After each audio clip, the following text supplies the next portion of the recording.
Radio AN24. Toro y Pampa, un programa de rock.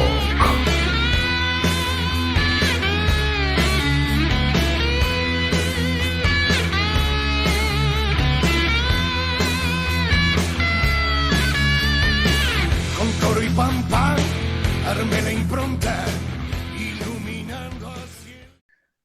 Bueno, bienvenidos otra vez más a un nuevo episodio de Toro y Pampa. Hasta ahora no se ha conectado nadie, pero igualmente esto después va a quedar colgado no solo en Facebook, sino que después se va a subir al canal de YouTube de Toro y Pampa.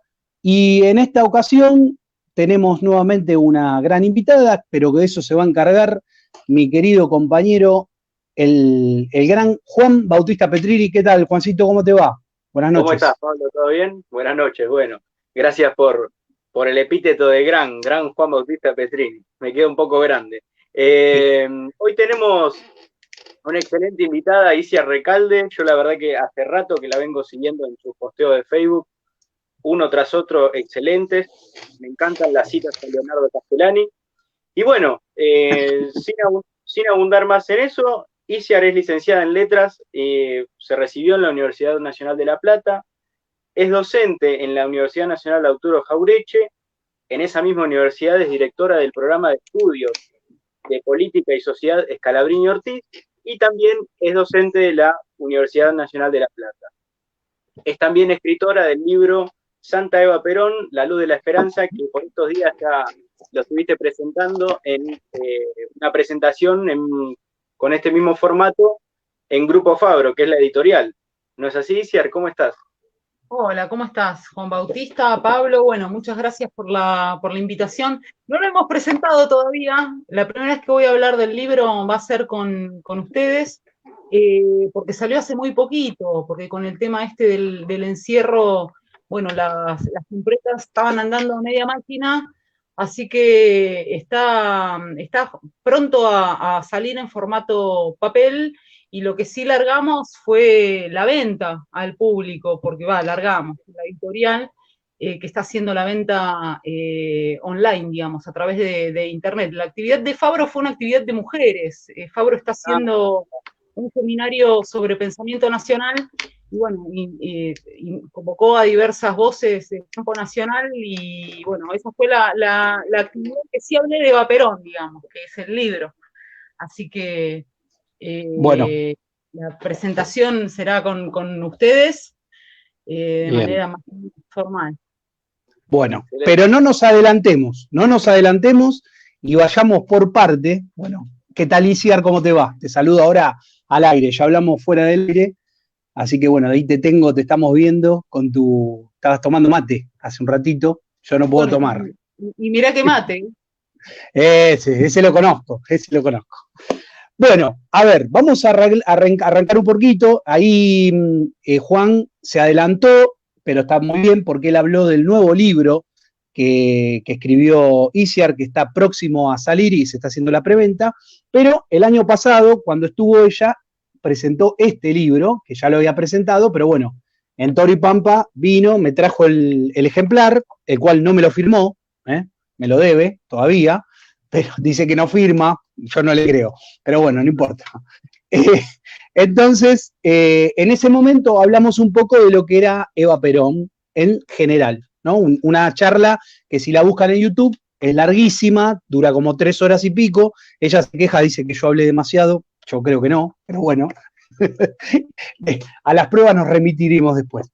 Pero bueno, Isia, para irme echando un poquitito y lo que tiene que ver con el pensamiento nacional y sobre todo lo que se está viviendo hoy en día, y no me refiero solamente a la pandemia. ¿Vos creés, porque yo te he escuchado muchas veces hablar de lo que es la comunidad organizada, ¿no? ¿Vos creés que hoy se podría poner en marcha con este gobierno, ¿no? Estoy hablando, no cambiar de gobierno ni nada. Con esta realidad en la cual hoy vive la Argentina, ¿se podría poner la comunidad organizada, aquella que soñó el general Perón allá por la década del 40, creo que fue cuando escribió este libro? Sí, mira, la comunidad organizada, independientemente de su contexto de producción como propuesta civilizatoria, porque eso no es meramente, digamos, un ordenador social o un texto filosófico, sino que es una propuesta de carácter integral y civilizatoria. En su contexto de producción, a dos modelos, ambos materialistas, en pugna en aquel mundo bipolar de la década del 40, fines de la década del 40 del siglo XX, el comunismo y el capitalismo norteamericano. Muchos creemos que continúa siendo la propuesta civilizatoria alternativa aún para el mundo multipolar que vivimos en la actualidad. Y digo, lo creemos puertas adentro de la patria, se cree en un montón de actores de Iberoamérica y tiene que venir a la Argentina un ruso como Alexander Dugin, que laburó mucho tiempo en el espacio de Putin, a decirnos a nosotros que es esa la salida para el mundo y es eso lo que hizo Rusia para salir del materialismo desolador y de la comunidad disociada. Sin dudas que sigue siendo la propuesta alternativa. Obviamente que no está en la concepción de la dirigencia, que se ha ocupado del 76 a esta parte de destruir el proyecto de la comunidad organizada y destruir ese modelo nacionalista que era de alguna manera una luz de esperanza para el continente iberoamericano en su conjunto. El proyecto del liberalismo despiadado anglosajón tuvo que ver con destruir este modelo nacionalista e integral que forjó Juan Domingo Perón para la Argentina, pero con un carácter universal para todos los pueblos del mundo. Vos sabés que te estaba escuchando y, bueno, ayer hizo, creo que 65 años, ¿no? Del golpe de la Revolución Libertadora o Fusiladora, ¿no? De 1955. Sin embargo, casi no se vio desde diríamos, el Partido Justicialista conmemorar esto, pero sí se conmemoró la Noche de los Lápices. Pero eso es otro tema. Vos hablabas de la imposición del imperialismo anglosajón. Varias veces has hablado de lo que es el colonialismo mental, ¿no? O coloniaje cultural, que ya lo hablaba Jauretche. ¿Aún sigue sucediendo hoy en día, vos que sos catedrática? No, sin duda, si no es necesario ser catedrático, sino tener corazón argentino para dar cuenta de que a un país cuando lo vencen en el terreno de la política, en el nivel internacional, se impone en el resto del ordenamiento de la vida comunitaria, impone un modelo de ordenamiento político, democracia demoliberal, esto que vivimos del 76 a esta parte, del 83 con la vuelta de una democracia que de hecho estaba finiquitada en la experiencia histórica de los argentinos. Se impone un modelo de ordenamiento comunitario, la comunidad disociada, donde el hombre es lobo del hombre, y se impone un modelo cultural, que es el de un país subyugado y de rodillas, recibiendo del extranjero absolutamente todas las cosmovisiones, modos de ver y teorías que se repiten sin más. Lo dijo Jauretche, lo dijo Perón, digamos. Jauretche, el concepto de colonización pedagógica de Jauretche lo retoma del Colorado Ramos, que es el primero en analizar en términos integrales el fenómeno del colonialismo cultural, cuando el tipo se está sacando de encima el marxismo a la europea y está pensando en el marco de Iberoamérica y habla de colonización cultural, en un librito que se llama Crisis y Resurrección de la literatura argentina, un librito del 56, es el primero en hablar. En el marco de Iberoamérica había otros pensadores que estaban analizando, digamos, la cuestión de países como los nuestros, inacabados, que formalmente gozaban de una independencia que era meramente decorativa, esto es, nos llamamos República Argentina, tenemos un himno, una constitución, convocamos elecciones cada 2 y 4 años, no obstante, el patrimonio nacional, la estructura económica está en manos de los gringos. Entonces, sin independencia económica, difícilmente un país pueda tomar decisiones soberanas en la política y menos redistribuir la riqueza en términos sociales. Y es un concepto que va a retomar Perón, sobre todo en América Latina ahora nunca, y la hora de los pueblos, eso es 67-68, es un mismo libro que reescribe con muy poquito tiempo en el medio, y centralmente en el modelo argentino para el proyecto nacional, donde lisa y llanamente, digamos, lo que nos dice a los argentinos la última actualización política doctrinaria de Perón, es sin resolver el basamento espiritual del pueblo argentino, difícilmente vayamos muy lejos. Bueno, lo había pensado claramente en sus duros años de destierro de su patria, 18 años, mirando la geopolítica, mirando los grandes dramas del continente y viendo cómo avanzaba el neocolonialismo en la Argentina en todos los planos, y que descula, digamos, que era un problema, digamos, eminentemente espiritual, y dice, hay que sanar el corazón del hombre argentino, hay que reconstruir al hombre y a la mujer argentina.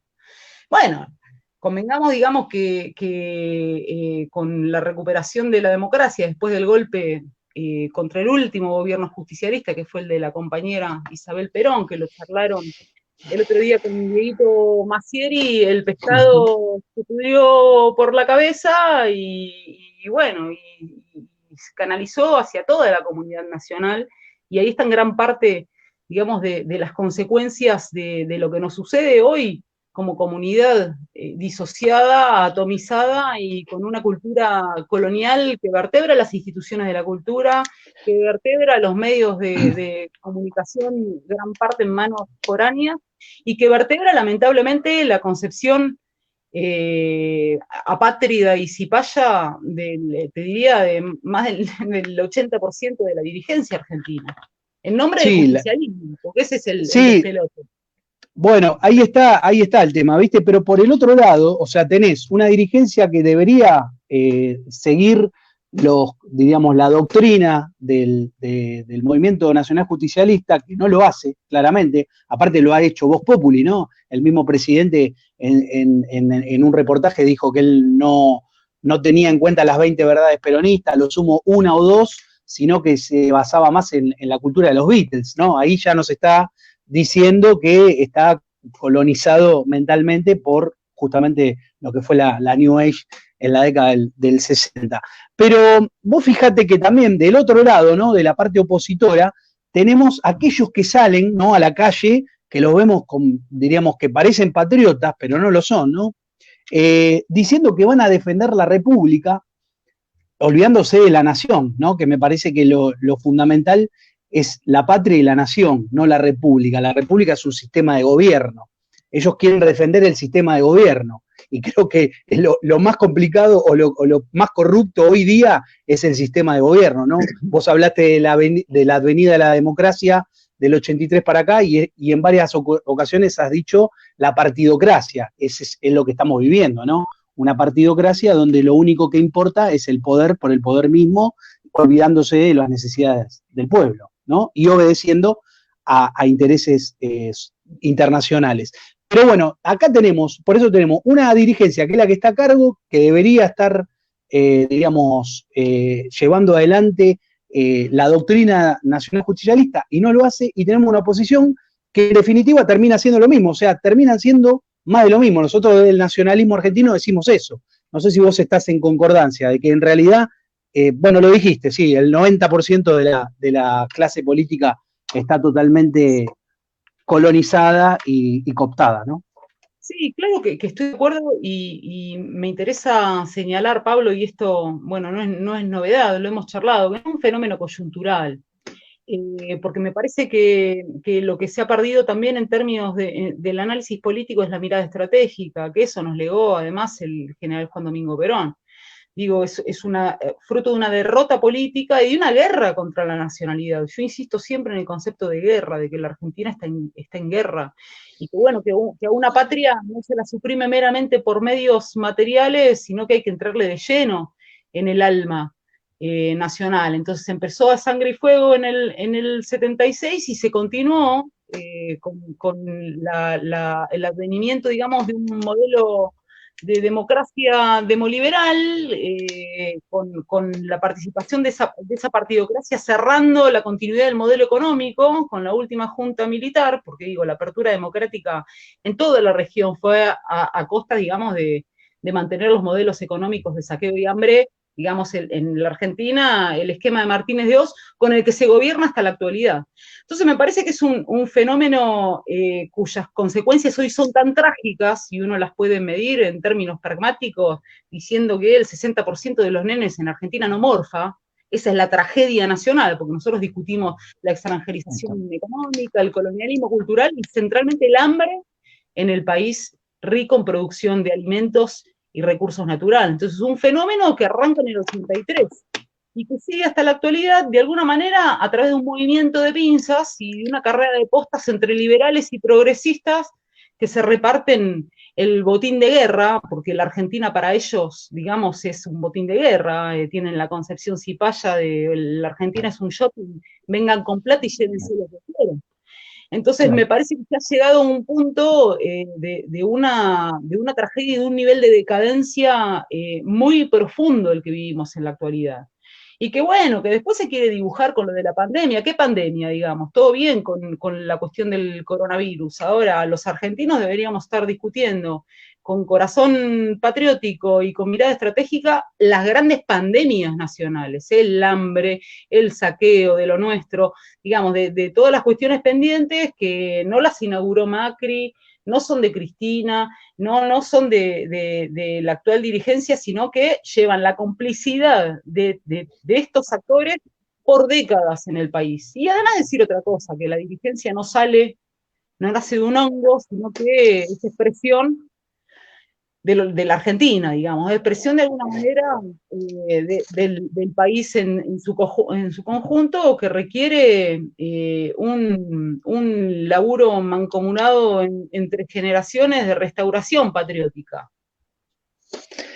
Sí, la verdad que sí, lo hablábamos un poquito fuera del aire, ¿no? Acá anteponen primero las necesidades de los que mandan por sobre las del pueblo, ¿no? Y el general Perón decía que el único heredero era su pueblo. Evidentemente, la gente que gobierna no gobierna para el pueblo, y mucho menos, que también lo estuvimos hablando fuera del aire y siempre lo hemos hablado con vos, pone como prioridad la niñez. Vos recién hablabas de que el hambre, y sobre todo en la niñez hay un 60 y pico por ciento de chicos en la pobreza, ¿no? Chicos que no comen, que no tienen las comidas básicas, ¿no? Pero vos fijate que ellos están siempre recurriendo sobre el aborto. Y vos allá por 2018, si no me equivoco, corregime si es así, sacaste este libro, ¿no? Que era el de Vita, Santa del Pueblo, mujer de 2 milenios, en donde lo que buscabas era reivindicar, más allá del pedido de santificación a Eva Perón, que mucha gente se ha enojado, ¿no? Del ambiente de la iglesia, ¿no? Siempre tienen alguna queja, ¿no? Se olvidan de que primero hay que poner la patria, ¿no? Siempre la patria tiene que estar por delante, y esto es algo que atañe a la patria. Y Eva, que era muy crítica del feminismo, fue tomada, diríamos, así como secuestrada por este feminismo radicalizado que tenemos hoy día, los pañuelos verdes, como le solemos llamar, o femibolches, me gusta decirle a mí, o femisiomes, como le hemos apodado acá en Toripampa, pero Eva era muy crítica del feminismo. Nosotros cuando estuviste en Toripampa lo hablamos muy por arriba, hablamos un montón de temas, pero ¿por qué crees que ellas utilizaron a Eva Perón como su adalid cuando Eva Perón siempre hablaba de la niñez, siempre hablaba de que había que cuidar a los chicos por nacer, había que defender a esos niños, que el futuro de la Argentina era criar buenos niños para que sean los soldados de Perón? ¿Por qué crees vos que han utilizado la figura de Eva Perón? Que por lo mismo que se utiliza la figura de Juan Domingo Perón y el logo del Partido Justicialista, porque da votos, porque indudablemente hay aún, a pesar de los grandes retrocesos del movimiento nacional y de la destrucción cultural del alma del pueblo argentino, hay indudablemente una memoria íncita en función, digamos, de lo que fueron las conquistas de nuestra Revolución Nacional. Eso subyace, digamos, en el subsuelo de la patria, diría Scalabrini Ortiz. Entonces, me parece que se usan todos los símbolos vinculados a la memoria histórica de un momento en que la Argentina estuvo mejor. En el caso de la reapropiación infame, porque es infame que se hace de Eva Perón, a la que se desconoce, no se lee y siquiera se conocen las realizaciones, centralmente porque es una figura relevante del movimiento nacional en términos amplios, que de hecho, digamos, traspasa estrictamente la identidad justicialista. ¿Qué otra mujer van a, van a utilizar. ¿Entendés? Porque uno que les dice, miren, está todo bien, ahora usen a Simone de Beauvoir, tienen un montón de gringas, de estas gringas, que de hecho, digamos, las agendas que se motorizan son esas agendas gringas. Ahora, no se metan con Eva Perón o tienen mujeres, usen no sé, a Victorio Campo. Ahora, Victorio Campo, ¿qué le dice a la memoria de los argentinos? Absolutamente nadie, nada, no la conocen ni como cita. Entonces hay una reapropiación, como hay una reapropiación de todos los símbolos que tienen que ver con las mayorías, vacíos de sentido y demás, llenados de sentido contrario a su pensamiento.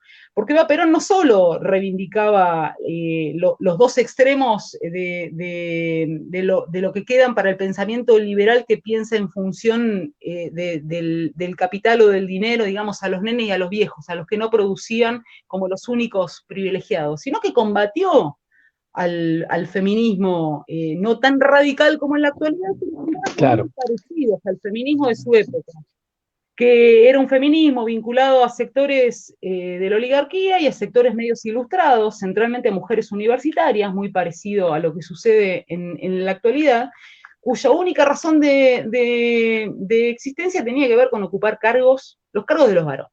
Querían poder y lugares de relevancia. No había después ninguna otra agenda, de hecho, digamos, motorizaban el voto. Ahora, con la Revolución del 43, cuando llega Perón y promueve las primeras medidas en pos de la mejora real de la vida de las mujeres, la primera institución vinculada a la asistencia de las mujeres la crea Perón en el 43. Y es el primero en crear una comisión pro sufragio femenino desde el Estado. Las minas se oponen. Es más, se oponen, de hecho, a Perón y a Eva Perón y a la realización concreta del voto en la Argentina, terminan todas militando en la Unión Democrática. Entonces, Eva lo había visualizado con claridad. Con las feministas en la Argentina se lo había marcado Perón, porque hay que decir, digamos, que el que primero se ocupa del tema de las mujeres y conoce en profundidad la realidad de las mujeres argentinas es Juan Domingo Perón, y le pasa esa posta, y después, bueno, Eva con su profunda sensibilidad ahonda y lleva esa bandera a la victoria legislativa, y después organiza políticamente a las mujeres a lo largo y ancho de la patria, y después además se ocupa de verlo con claridad al fenómeno del feminismo radical en su viaje a Europa, con muchísima claridad, y vuelve a la Argentina a ratificar no es por acá, porque ¿qué veía con claridad? El riesgo de la desunión del movimiento nacional. Porque dice, bueno, las minas estas, viajo a la Europa de posguerra, en crisis, Europa es un cementerio económico y espiritual, y veo movimientos minoritarios de mujeres que lo que están peleando es con los hombres por los lugares, en lugar de ocuparse, digamos, de las cuestiones trascendentes. Entonces, viene vuelve a la Argentina, vuelve, digamos, a hacerse cargo de la cuestión de la consecución del voto femenino con esa claridad. Las mujeres se van a organizar de manera independiente, con un dispositivo específico, pero en unidad espiritual y doctrinaria con el varón. Si algo, digamos, se ocupa Eva Perón en su mensaje a las mujeres y en su enseñanza doctrinaria, en el marco de la doctrina justicialista, es en decirle unidad con el varón y responsabilidad comunitaria. Las mujeres se tienen que ocupar de su rol trascendente de ser formadoras del pensamiento nacional, porque se le enseñan al nene desde la cuna valores de honradez y valores humanistas, y además son las que van a mantener el espíritu vivo de la revolución justicialista. Entonces, todos los valores que Eva motoriza en la organización política de las mujeres y en las realizaciones, si vos te fijás en la Fundación Eva Perón, que se ocupa de los nenes, de los viejos y de las mujeres, la función fundamental fue una función, digamos, de reinserción comunitaria, decir, bueno, cómo yo mejoro la calidad de vida de la mujer que durante décadas el neocolonialismo la dejó por fuera de la comunidad, con valores trascendentes, no solo con conquistas de tipo materiales, porque el socialismo siempre entendió lo material con la contracara, digamos, y el acompañamiento de lo espiritual para reintegrarlas en la comunidad, y centralmente para que sean buenas madres, porque la mujer es compañera del varón, es madre, cuya función, digamos, la de la maternidad es trascendente. ¿Por qué? Porque le da a la Argentina lo más importante, que es sus hijos. Con muchísima claridad lo discute. Y a las feministas además les dice, bueno, miren, ustedes que hacen siempre un corte con la tradición, y cuando tienen que vincularse, digamos, con una historia de lucha, van a mirar afuera, van a mirar a las inglesas, van a mirar a las francesas. Bueno, es claro, acá mentira esa victimización que hacen ustedes de la mujer desgraciada siempre por fuera de la participación política, porque Iberoamérica tuvo grandes mujeres, que forjaron conjuntamente con el varón la historia épica del continente, porque Eva Perón, cuando arme la historia de las mujeres y les dé una fe fundante, va a ir a la cuestión, digamos, de España, de la madre España, a la cuestión del hispanismo, y después a la pertenencia iberoamericana. Entonces dice, bueno, acá está la fe fundante nuestra, y las mujeres quizá, bueno, no tuvimos la visibilidad que tuvieron los varones, pero estuvimos siempre dándole hijos a las luchas por la liberación y acompañando a los varones. Entonces es claro, digamos, que esta utilización que se hace de Eva Perón, digo infame, porque es contraria a su acción y a su pensamiento. Juan, ¿querías decir algo? Sí, claro, la verdad que es totalmente así, Ciar. De hecho, yo creo que el capítulo que les dedica a las feministas Eva en La razón de mi vida aclararía muchísimas dudas a tanto las mujeres del país como los muchachos que están siendo descarrilados por estas corrientes que solamente promueven la desunión. Eso es lo más amenazante de todo esto. Ahora, muy al tema acerca de esto, en una entrevista que le hacen al general Pelón, no recuerdo el año, en su despacho preguntan si, digamos, cómo concebía él a la amplitud del movimiento. Y él explicaba algo de los anticuerpos, que cuando ingresaba alguna, digamos, tendencia foránea a la verdadera doctrina justicialista, él decía que se dejaba trabajar esa tendencia para que el propio movimiento generara los anticuerpos que le fuera a dar, digamos, a expulsar esa tendencia, a convertir a esos compañeros. ¿Qué opinas vos acerca de esto? ¿Te parece que esos anticuerpos han aparecido, han funcionado? ¿Cómo lo ves en cuanto a las corrientes y tendencias que modifican la doctrina? A mí me parece que cuando el general Perón se refería a los anticuerpos eran los valores. Me parece que, digamos, nosotros en términos doctrinarios, lo que distingue la comunidad organizada del concepto de sociedad que usan los liberales y los progresistas es que la comunidad organizada está organizada en función de valores, y no, digamos, como la sociedad en función del mercado o del ordenador del dios dinero. Entonces me parece que los valores que eso le dio en términos comunitarios el justicialismo a la Argentina, y sigue siendo, digamos, vuelvo a reiterar lo que le decía Pablo hoy, una propuesta civilizacional que está forjada, digamos, en los valores del hombre y de la mujer, que tenían espacios de resguardo. Uno fundamental era la familia argentina, y después el resto de organizaciones libres del pueblo. El hombre, digamos, trascendía si la comunidad de la que formaba parte trascendía, en función del concepto de derechos íntimamente ligado con la idea de obligaciones, que me parece que es lo que se perdió, porque acá, digamos, los actores quieren derechos per se. Ahora, el justicialismo decía con claridad, y vuelvo a Perón, le dice a las mujeres, la conquista del voto, que ustedes la lograron por prepotencia de trabajo. ¿Por qué? Porque sacan adelante la familia argentina, y además porque estuvieron presentes el 17 de octubre del 45 y organizaron la campaña del voto femenino. Se lo dice con claridad. Ahora, ojo, le dice, porque estos derechos que tienen los varones históricamente se lo ganaron a fuerza de laburo y de compromiso comunitario. Entonces, derecho es obligación con la comunidad nacional, no es el derecho de la Revolución Francesa en términos iluministas. Y además es el resguardo de los valores comunitarios.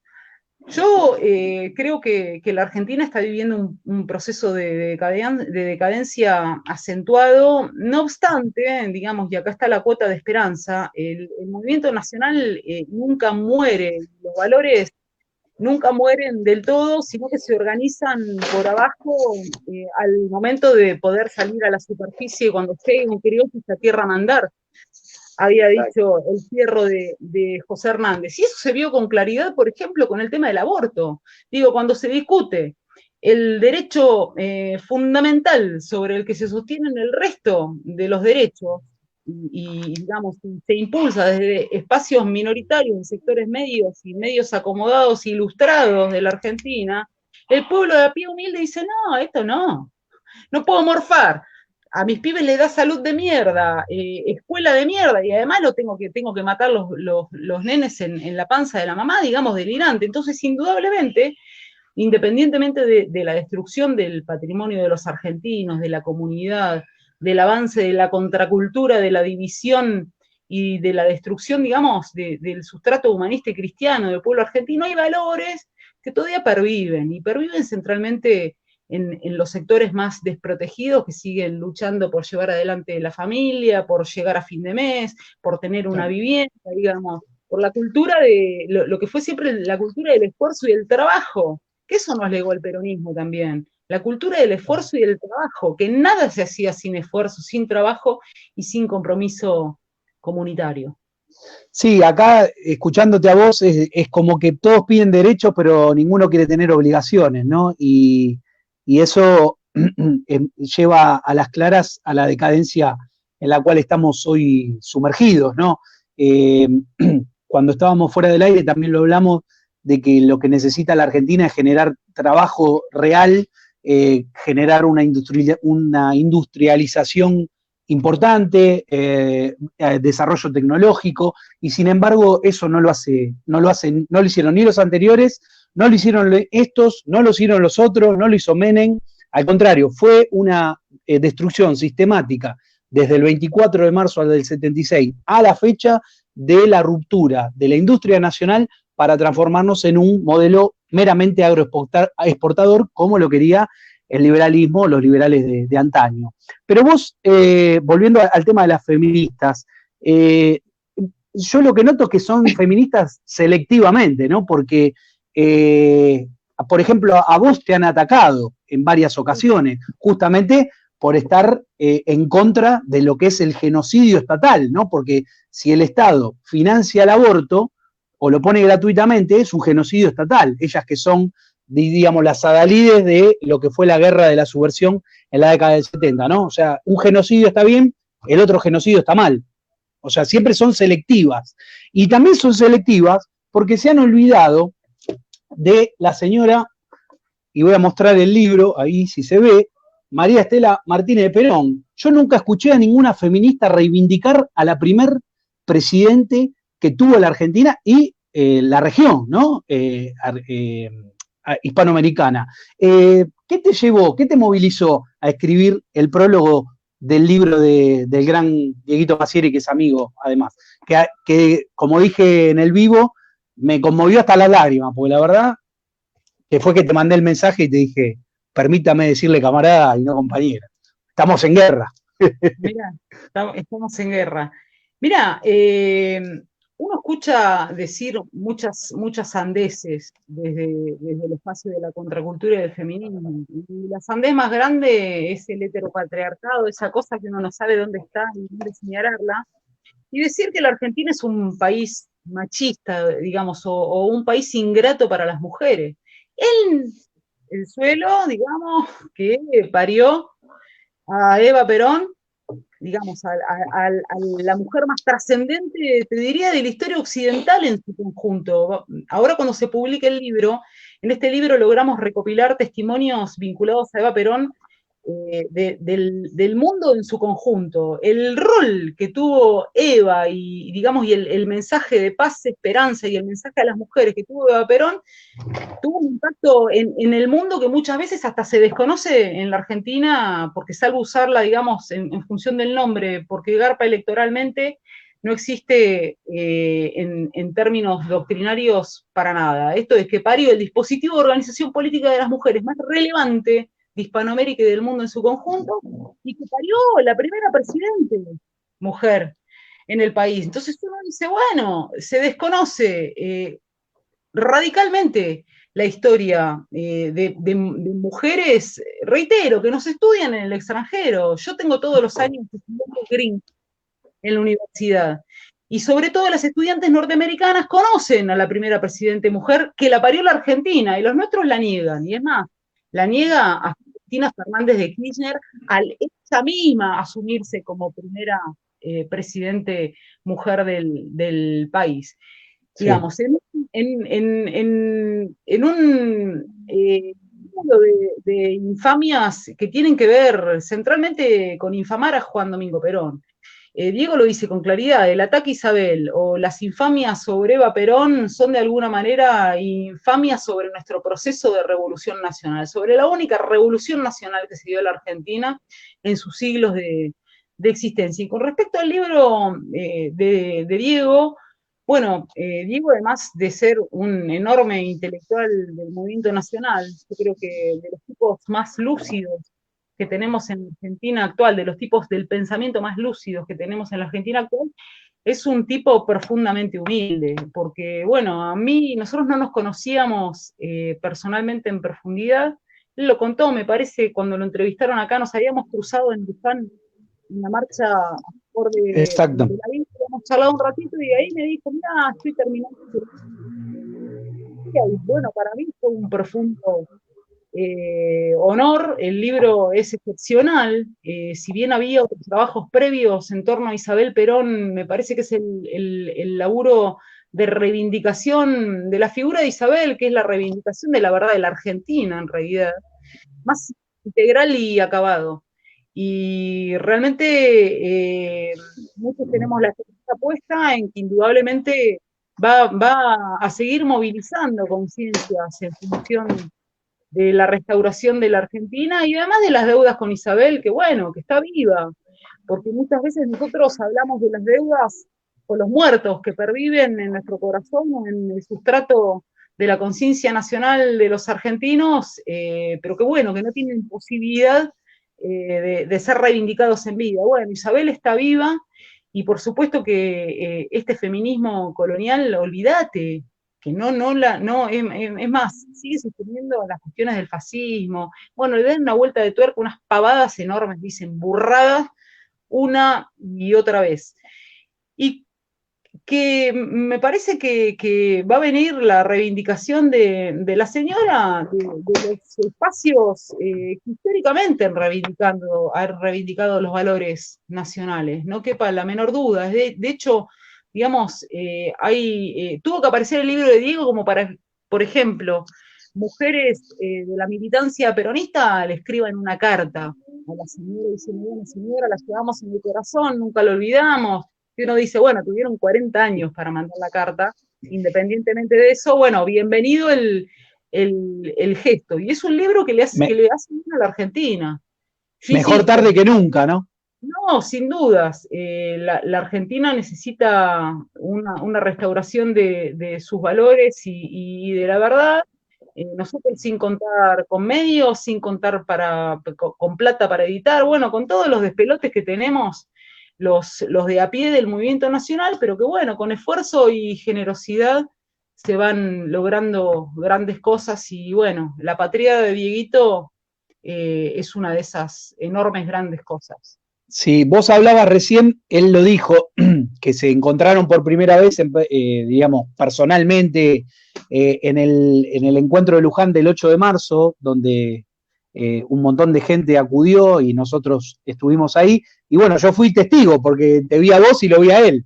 Y también la vi ahí, estaba escribiendo tu amiga Maya, a la que le mandamos un gran saludo, que también estaba ese día, en el día que creo que fue la última gran movilización que se pudo hacer, porque luego a los 11 días se dictaminó la pandemia, ¿no? la cuarentena o como lo quieran llamar. Así que bueno, festejo y celebro, ya te digo, cuando lo leí, el prólogo me encantó, así que a todo aquel que no lo compró todavía, lo recomendamos, cómprenlo porque está muy bueno, es una obra completísima de lo que es la vida de la señora, y vos siempre hablás en varias ocasiones has hablado y siempre que uno te escucha, hablas de lo espiritual contra lo material. Bueno, también la señora María Estela Martínez Perón era una persona y lo es, una persona muy espiritual y que tiene una religiosidad muy alta. Y justamente son esas las personas que son atacadas, ¿no? Creo que claramente estamos en una guerra, bien lo dijiste vos, yo creo que es a nivel mundial, ¿no? Donde el materialismo está imperando por sobre lo espiritual.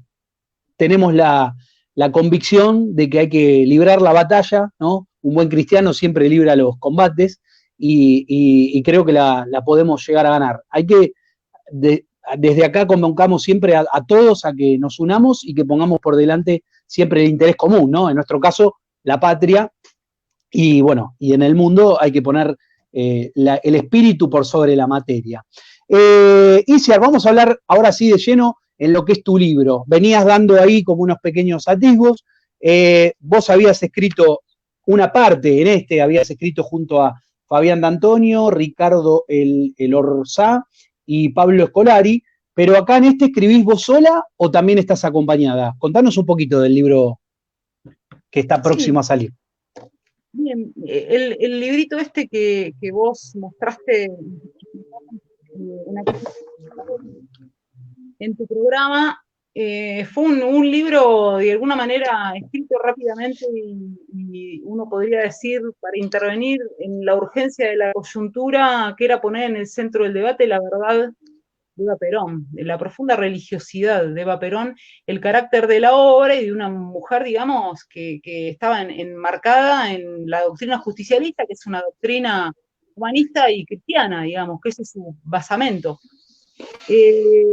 Y cuando editamos el libro, bueno, para acompañar además después el pedido de la Confederación General del Trabajo en torno a la santidad, Eva Perón murió monja franciscana, porque eso nadie lo dice, y es una realidad, como Perón, que era hermano franciscano y hermano mercedario, y una mujer profundamente religiosa. Entonces fue un libro de coyuntura. Y después nos propusimos con uno de los autores, que en realidad es el que dirige la editorial Fabro, con Fabián, trabajar más en profundidad la cuestión de la religiosidad y bueno, en este tiempo de cuarentena nos dedicamos a investigar en profundidad el pensamiento de Eva Perón, que está escrito, en realidad son 3 tomos de discurso, son las obras, como Historia del Peronismo, La razón de mi vida, mi mensaje, y después las realizaciones. El libro ratifica lo que planteábamos muy sucintamente y de manera fragmentaria en ese libro, y además provee muchos testimonios en torno a la religiosidad, porque uno cuando dice, bueno, a ver, la cuestión de la santidad de Eva Perón no es un invento de intelectuales, no es un invento de los libros, sino que fue una realidad concreta de la Argentina contemporánea, Eva Perón, en el momento de su enfermedad y que se profundizó después de su paso a la inmortalidad, de lo que fue además una entrega profundamente patriótica, porque Eva Perón se muere por la Argentina y hasta el último momento de su vida, sabiendo de su enfermedad terminal, está en el puesto de batalla junto a los humildes y acompañando al general Perón, y se promueve, digamos, un proceso de santificación popular que es además acompañado por la Iglesia argentina. El libro son varios capítulos, es un capítulo sobre el viaje a Europa, que lo tratábamos en este librito, pero de manera muy, muy sucinta, digamos, un capítulo profundo sobre qué sucede, digamos, en un viaje, que es un viaje de exportación de la doctrina justicialista, donde va a mostrar esta tercera posición a este mundo herido de materialismo, y además, bueno, observar la obra social y un viaje profundamente marcado por la religiosidad, por el país donde pasa, la recibe la iglesia de puertas abiertas, y es más, es condecorada en todos los países con condecoraciones de tipo religioso, además obviamente de que la recibe Pío XII, ¿no? en Italia. Después escribimos un capítulo sobre la mujer, que me parece que es el más suficiente en función de las urgencias que tenemos en la actualidad para contrarrestar este feminismo colonial y para rescatar la verdad de Eva Perón. Después un capítulo sobre la religiosidad que se llama Eva Perón Cristiana, también bastante extenso, y el último capítulo sobre el martirio y la santificación de Eva. Reitero que no es un invento de la Confederación General del Trabajo en la actualidad. Lo que vino a decir la Confederación del Trabajo en la actualidad es: la Argentina necesita nuevamente tener figuras a quien emular, porque si algo tuvieron las argentinas en el siglo XX fue a Eva Perón y a Isabel Perón. Hoy, ¿qué se ofrece a las mujeres argentinas como emular? De comunicación o ejemplos, digamos, de trascendencia económica, de belleza o de éxito en términos liberales. Entonces, me parece que nosotros debemos volver a poner en el centro del debate grandes mujeres a ser emuladas, porque Eva Perón fue un arquetipo, y de hecho el arquetipo que ella elige para ofrecer a las mujeres es curiosamente el de la Virgen María. Dice, bueno, el arquetipo para la mujer argentina es el de la Virgen María, no solo porque somos un país profundamente humanista y cristiano, sino porque la mujer se debe al sacrificio del amor. Después, bueno, ya lo leerán, pero lo que intentamos fue volver digamos, a poner en el centro del debate, ahora con más profundidad y más consistencia, porque son más de 900 páginas donde trabajamos con la obra de Eva Perón, y de hecho me ocupé estos meses de leer gran parte de lo que se ha escrito, así como se han escrito litros de tinta para infamar la memoria del general Perón, para infamar el proceso de la revolución justicialista, otro tanto se hizo con Eva Perón, ya ella en vida, pero post-mortem con mucha más profundidad, puertas adentro de la Argentina, y después, bueno, todas las infamias de los gringos. Entonces, hay varias cuestiones que revisamos. Por ejemplo, en torno a las infamias, el evitismo trabajó centralmente desde los 70 y hoy también con mucha profundidad en haber creado una falsa división entre Eva Perón y el general Perón. Centralmente después del renunciamiento de Evita. Eva era la conducción táctica de la estrategia de Juan Domingo Perón. Jamás en el mundo había existido una cuota de poder tan grande otorgada de un hombre hacia una mujer. Fue impresionante el poder que Perón le da a Eva, y después conviven dentro de un esquema donde Perón es la conducción, y de hecho en la concepción de Eva, indiscutible de las mujeres, de los varones y de la Argentina en su conjunto. Entonces, el evitismo, ¿qué hizo? Trabajar sobre la cuestión del renunciamiento. Eva ya sabía que se moría, porque en realidad eso lo contamos en el libro. Ella ya conoce su enfermedad terminal, y aparte sabe que el rol que ella cumple dentro del dispositivo como conducción táctica es un rol que nadie más lo iba a poder cumplir, y post-mortem se vio con claridad con lo que sucedió con el justicialismo, y que de alguna manera el pedido de que sea candidata tenía que ver con enfrentarla al general Perón, porque, digamos, la sacaba del dispositivo de la construcción de poder político y popular. Entonces, ¿qué hizo la intelectualidad? Porque en realidad las infamias vienen de los sectores medios ilustrados. Crear este evitismo.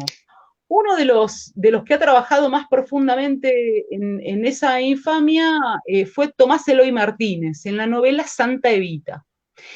Y ahí nosotros, ¿qué logramos documentar? Que en realidad el tipo que dice, bueno, cuando se pasa el texto de ficción de la novela al cine y también al teatro, hay un montón de obras que han salido de esas. Feynman, el Feynman digamos, que ha infamado a José Pablo, ¿no? El filósofo.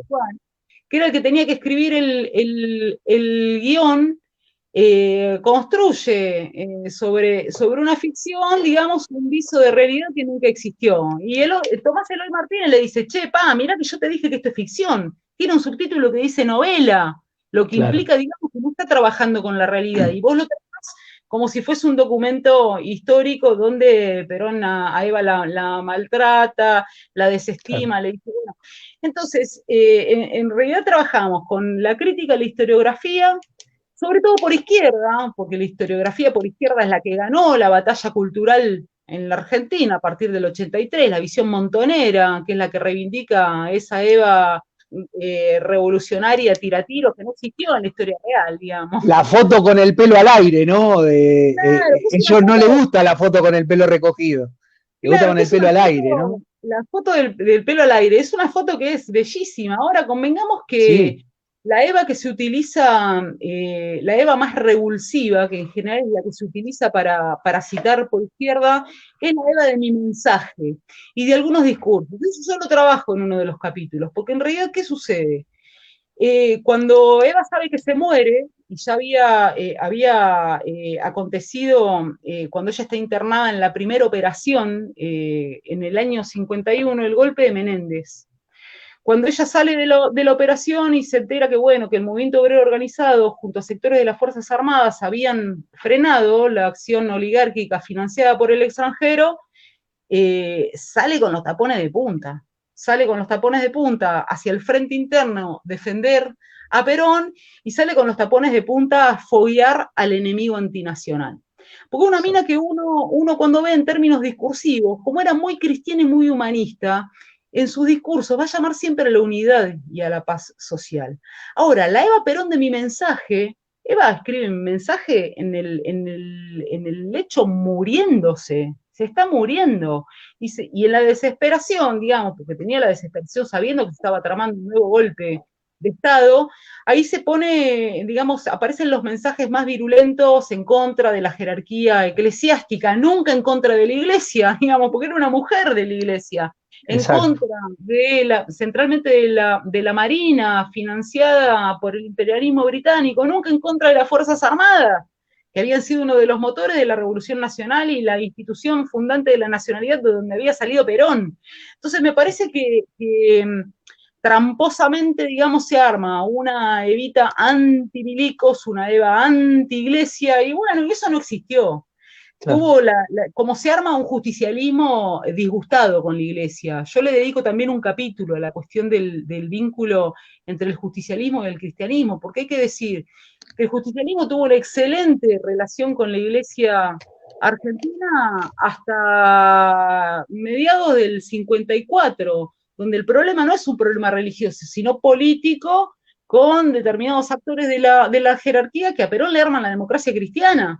Entonces, un fenómeno puntual con determinados actores que después se va a amplificar, actores que van a tener un peso muy fuerte en el 55, de alguna manera la historiografía lo retrotrae para atrás. Entonces, ¿qué te dice, digamos? Un justicialismo que proponía una religión alternativa al cristianismo, no, el justicialismo era profundamente cristiano, y de hecho Perón había leído la doctrina en el seno de la comunidad nacional, pero además había incorporado el mensaje de las encíclicas papales, y no se cansa de decirlo, que el problema no es religioso, que el problema no es con el cristianismo como doctrina, sino que el problema es con determinados curas que se meten en política. Después va a tener también ciertas discusiones con el Vaticano después del golpe, pero se cansa de decir, bueno, nosotros somos el único modelo alternativo en Occidente, en su conjunto, que propone la realización del mensaje de Jesucristo en obras concretas. Exacto. Entonces, bueno, la iglesia no lo entiende, ¿y por qué? Digamos, porque es una iglesia que juega con la oligarquía. No es el primer momento, existieron muchos, no obstante, de 10 años de revolución justicialista, 9 son de buen vínculo con la iglesia. Entonces, la mayoría de los trabajos, y eso yo lo trato en profundidad en el capítulo sobre, dice, derribando mitos, los vínculos del justicialismo con el catolicismo en Argentina. Primero, decir que el catolicismo no fue nunca un cuerpo homogéneo, existieron tensiones y diversas ramificaciones, y que además no fue la jerarquía, sino, digamos, el pueblo Claro. de a pie, que siguió siendo profundamente devoto y cristiano. Pero mirá qué punto llega la infamia de la historiografía del divorcio de Perón con la iglesia que históricamente ha sido una institución con mucha relevancia en la Argentina, que hasta el Papa Francisco ratifica esa pavada, digamos, del divorcio radical. Y es más, dice algo que nosotros discutimos en el libro, porque gran parte de la historiografía dice, bueno, después de que se muere Eva Perón, con todo el proceso de santificación que se dicta desde el Estado, mentira, Perón nunca quiso santificar a Eva, es más, niega que la Confederación General del Trabajo en el 52 haya pedido la santificación. Ahora, ¿qué dice? A pesar, digamos, de que nosotros no impulsamos la santificación de Eva Perón, que fue una movida hacia abajo, digamos, porque estaba en el corazón de la gente, no hay santo en la Argentina que se le rece más que Eva Perón, que en todas las casas humildes hay una estampita, claro, y una vela. Entonces, de ahí se agarró la historiografía para decir, bueno, después de la muerte de Eva, el Estado argentino tensionó y de alguna manera compitió con la Iglesia por la religiosidad, desde una religiosidad pagana, por el manejo de la religiosidad en términos amplios. Y es mentira, digamos. Hay un montón de cuestiones vinculadas a la historiografía que, de hecho, hasta de buena fe, muchos compañeros nuestros repiten como logros. El libro de Loris Sanata, el libro de Bianchi, bueno, libros que son los pecados que lamentablemente tienen los sectores medios a la hora, los sectores medios, digamos, sin haberse dado un buen baño de conciencia nacional a la hora de historiar la realidad de la Argentina. Bueno, evidentemente de Eva Perón sabés y mucho, Lunga, porque siempre tenés y contás y siempre hay algo nuevo y algo en lo cual uno cuando lo escucha dice, pero la puta madre, ¿cómo van tergiversando la historia? ¿Cómo buscan la disociación de Eva con Perón? Cuando el mismo, nosotros, que nuestro programa se llama Toro y Pampa, hay una canción de Ricardo Iorio que dice hembra Eva Duarte, macho Juan Perón, dupla guerrera argentina, ¿no? Y acá, desde la izquierda, se la trata de separar de Perón, de ese Perón militar fascista, como dicen ellos, pero olvidando y desconociendo que Eva Perón era una gran nacionalista. Eva Perón tenía muy buenos vínculos con la Alianza Nacionalista Libertadora de Juan Queraltó, hasta los protegía, a veces Perón hasta incluso han tenido algunas discusiones justamente porque ella los defendía a estos muchachos que luego del 17 de octubre se sumaron a la gran causa nacional que fue el movimiento nacional justicialista, que bueno, luego se formó el Partido Justicialista. Iciar, nos quedan 4 minutitos, te agradezco muchísimo, podríamos estar hablando horas, pero acá tratamos de ser bastante concisos. Contanos cómo hace la gente o dónde un mail, alguna dirección donde se puedan dirigir para conseguir la preventa de tu libro. Sí, a la editorial Fabro. Si googlean, aparece la dirección de correo electrónico. Yo digo, yo no vivo de los libros, siempre lo digo, porque realmente, digamos, hay una malaria tremenda en la Argentina. Y bueno, pasa con el libro de Dieguito y con este libro, son libros extensos y son libros caros. A mí me da un poco de vergüenza porque digo, los compañeros nos llegan a fin de mes y bueno, los que nos dedicamos a la cultura es la contribución, el libro, digamos, es papel y es caro, ¿no? Es muy difícil comprar libros, ojalá, digamos, que lo podamos sacar también en formato digital, pero bueno, eso es potestad de la editorial. Hay una preventa, como se hizo con el libro de Diego, que es más, el libro está a la venta de manera más económica que lo que va a ser en librerías normales y bueno, envíos a todo el país. Reitero, editorial Fabro. Bueno, o sea, tienen que googlear la editorial Fabro, ahí van a encontrar una dirección de correo electrónico y piden el libro tuyo sobre Eva Perón. Buenísimo. Iciar, muchísimas gracias otra vez por estar en Toro y Pampa. Sos o sea, siempre nosotros tenemos, gracias a Dios, tenemos gente que nos da esta posibilidad de poder escucharlos y por lo menos que voces como las tuyas lleguen a un público un poco más joven. Si bien tenemos un público bastante variado, también nos sigue un público joven. Entonces, que escuchen un poco de historia desde aquellos que son los intelectuales del campo nacional, creo que mejor que eso no hay. Así que desde ya, muchísimas gracias. Y bueno, cuando esté la radio, te vamos a tener en los estudios. Nuevamente con los chicos malos. Los que nadie quiere. Muchas gracias a ustedes, gracias Juan, gracias Pablo, y bueno, sus órdenes siempre y viva la patria. Viva la patria. Bueno, Viva la patria. la despedimos a Isia Recalde, espero que les haya gustado este programa. Suscríbanse a nuestro canal, suscríbanse a la radio N24, prontito ya vamos a estar emitiendo de la misma. Y para lo último, porque me había olvidado al principio, esta remera de patriota argentino que me regaló Facundo, acá está, la estrené con Isiar, él te sigue en las redes, así que ya cumplí con él, nobleza obligada. Un saludo a todos y otra vez viva la patria.